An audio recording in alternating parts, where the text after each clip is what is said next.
A daring strategy to change how we live, how we lead, and how we love. There is nobody written about in the library or the annals of history who did not get there without being disruptive. You don't write about ordinary, you write about extraordinary. Stop trying to run with the herd. Welcome back. That was the one and only Bishop T.D. Jakes. We're discussing his new book, Disruptive Thinking, Daring Strategy to Change How We Live, Lead, and Love. When you say disruptive, does that mean, speaking up for yourself, telling people what you don't like? How do you define disruption? Right.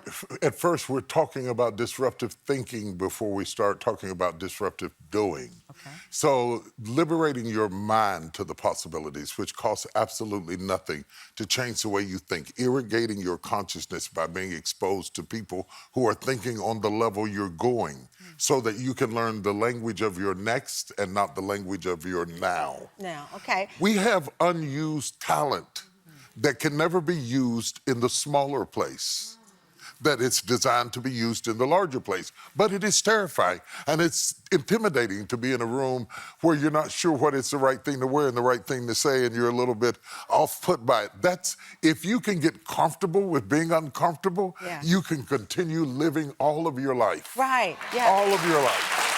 A lot of it would be Gen Z. A lot of the Gen Z kids get a bad rap, I think, because people say, oh, they just want everything to be perfect. They don't want any negative feedback. They just want to glide through life. I think every generation has a little bit of that where you don't want to feel rejection. You don't want to feel uncomfortable. So you avoid things. And then in the book, you say by avoiding that, you don't get the life you want. Absolutely, absolutely. And all of us have feelings. We just don't have them driving the car. Yeah. Okay? So if you allow your feelings to drive, you're always going to wreck because your feelings are going to always change. Yeah. They're going to bob and weave. Your feelings change from moment to moment to moment. And so we don't want to become so engrossed in how we feel that we don't get anything done. Instead of asking myself how I feel in the morning, I ask myself, what do I have to do? Okay? What do I have to do? Okay? And speaking of that, what you have talked about is that strategy in helping other people. You have 96 acres near the Tyler Perry Studios, and the plan is? Yes, mixed income, mixed use homes for underserved communities with grocery stores, hotels, giving us the same kinds of options that other people have. Too many of our neighborhoods have more liquor stores than grocery stores. Am I right about it? Yes. We have more payday loan companies and we have credit unions. We're not learning financial literacy. We're always in a survival mode because of our communities. And what I'm out to do is not just with Tyler Perry Studios, but in Dallas, in various parts of the country, Miami, around the country. I've entered into a partnership with a lender that's provided up to $1 billion of capital over the next 10 years that will underwrite the infrastructure, the building of the houses, the building of the grocery stores. Then we have certain codes of conduct that require no strip clubs, no liquor stores, no payday loan companies. I'm not saying you can't do it, but you're going to have to drive, okay? That is disruptive thinking and changing what people think a neighborhood can be. Absolutely. Going back to the core of the book, can you have the life you want?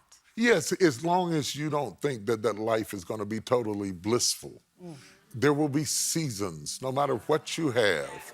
There will be seasons of bleakness and coldness and blight.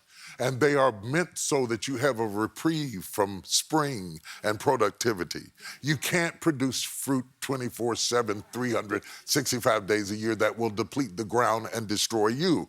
So just because the weather changes doesn't mean the season's bad. Yeah. It's just the recycling of life. You got to keep living. You got to keep it moving. You got to keep it moving. Up next, we've got some questions from the Tam Fam for Bishop T.D. Jakes as we talk about his new book challenging us to be disruptive. Look at our lives and get the life you want. After the break.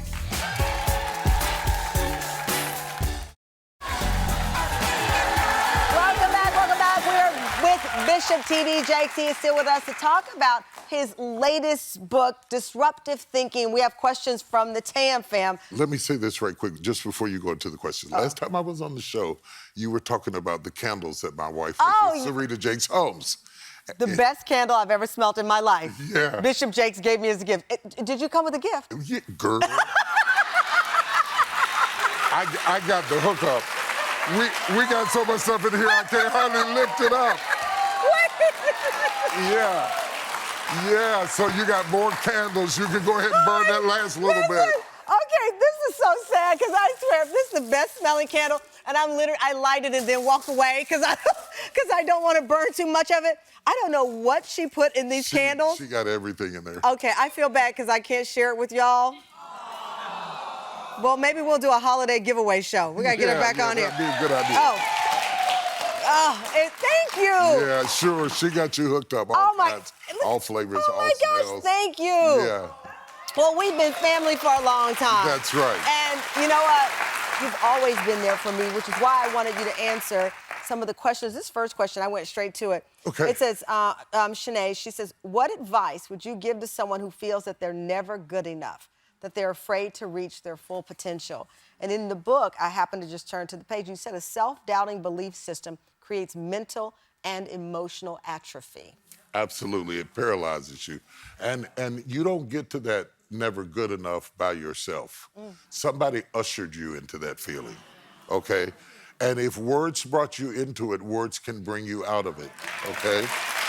So my advice to you is to surround yourself with people that are affirming, okay, that are encouraging, that are uplifting, that are motivating, not liars, not cheerleaders, but people who are feeding you and not just needing you, okay? Yeah, and if you get around them, if words brought it to you, words will take it away.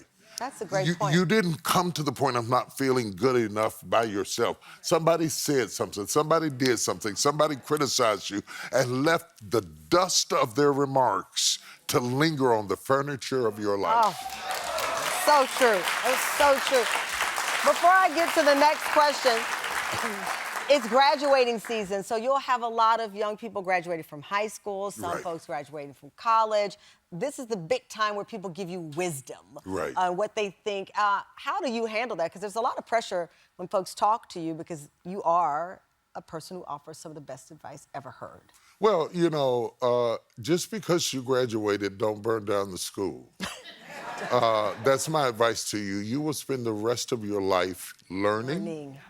And if you are going to be a lifetime learner, you have to be a lifetime listener. And just because you have a diploma or a degree, don't stop learning. And don't write the script too soon. Just because you got out of school or you have a degree in something doesn't mean that that's where you're going to end up spending the rest of your life. Where you start from is never where you end up at. So let's keep the liquidity of thought and the nimbleness of mind to be elastic, to be translucent, to have the ability to adapt to changing times, especially now. Because artificial intelligence, technology is changing the ground up under our feet. And we've got to be ready for that. You got to be ready for it. Linda from Queens gave us this question. I'm going through family issues and health concerns, and during these tough times, how do you stay connected to your faith? That's the time you need your faith the most. When all around you shakes and quicksand surrounds you, you look for something that is solid and stable and not based on your conditions, but based on your position. And to be positionally grounded helps you to withstand the vicissitudes of life. And so that should not be a moment to negate your faith. That should be a moment that you cleave to your faith because it's stable. Yeah, because it's stable. When you wrote the last page of this book, what was your wish for the people who read it? I wanted disruptive people who never color inside the lines, who always go, in the words of their friends, too far, who are extra, who have 5 different visions that don't seem to be connected, to know you're not crazy. Yeah. To know it's okay. It's okay to be different. It's okay to color outside of the lines. When you hand a child a coloring book where the lines are already there and they color outside of the lines, it's not because they're bad. It may be that they're an architect. The next time, you understand what I'm saying? Yes. The next time, hand them a blank sheet of paper and let them draw their own lines. Oh, okay, so I talk about parenting disruptive children. I talk about being married to somebody that's disruptive and how to compliment them and not compete with them. Because sometimes it gets to be a race to see who can go the furthest. Somebody's got to be stable while the other one's crazy. Okay? You know, okay?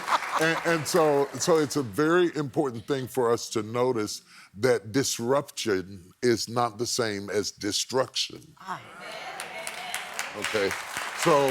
So you can't have a new life until you're willing to disrupt your old life. You can't have a new thought until you're willing to disrupt your old thoughts. And that it's okay to disrupt your old thoughts to make room for your new thoughts. Oh my God, so beautifully put.